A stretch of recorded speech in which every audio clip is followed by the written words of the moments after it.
गिरना ही मुख्य नहीं, मुख्य है संभलना। गिरना ही मुख्य नहीं, मुख्य है संभलना। असफलता का एक आम कारण यह है कि लोग अस्थायी पराजय के बाद मैदान ही छोड़ देते हैं।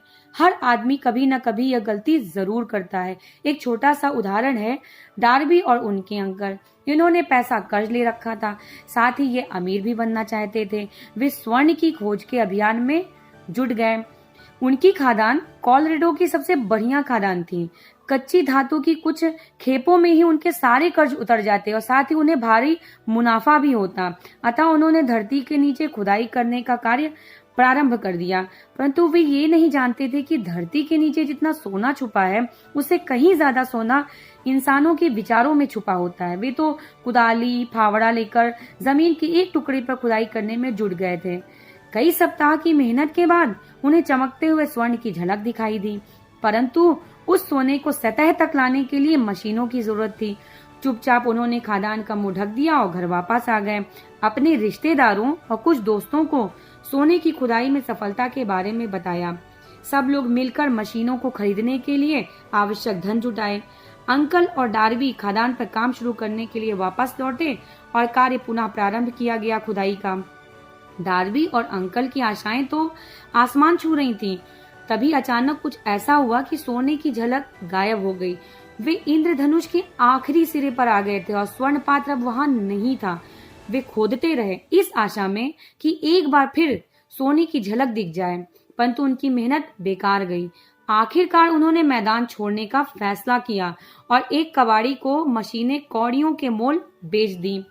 कबाड़ी ने पुनः उसी स्थान पर कार्य शुरू करने के लिए सोचा जिस स्थान पर डार्बी ने खुदाई बंद की थी, और खुदाई में कबाड़ी को खादान से लाखों करोड़ों डॉलर का सोना मिला। इधर डार्बी जीवन बीमा बेचने के बिजनेस में लग गए थे।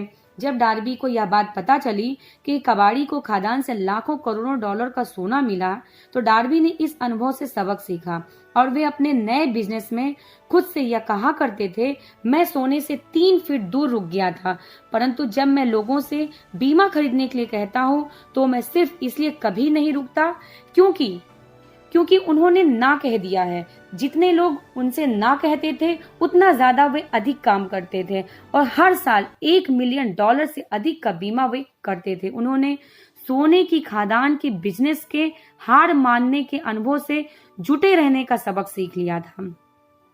किसी भी इंसान के जीवन में सफलता आने से पहले उसके जीवन में अस्थायी पराजय या असफलता जरूर आती है।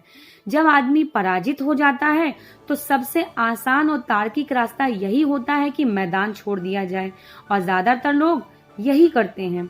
असफलता बहुत चालाक और मजाकिया किस्म की होती है और मित्रों, इसे लोगों को तो गिराने में बहुत मजा आता है जब सफलता उनके बहुत करीब आती है। और जो लोग विजेता बनना चाहते हैं वे बहुत अच्छी तरीके से जानते हैं कि विचारों की 2 ही संतानें होती हैं, एक सफलता और दूसरी असफलता। जिन्हें विजेता बनना होता है वे सफलता पर फोकस करते हैं और असफलता से सबक लेते हैं। जैसे डार्बी ने हार मान करके जुटे रहने का सबक सीखा। अतः फिर से हम एक नई कहानी के साथ आपसे मिलते हैं, और मेरे चैनल को लाइक और सब्सक्राइब जरूर करिए और शेयर जरूर करिए मित्रों। धन्यवाद।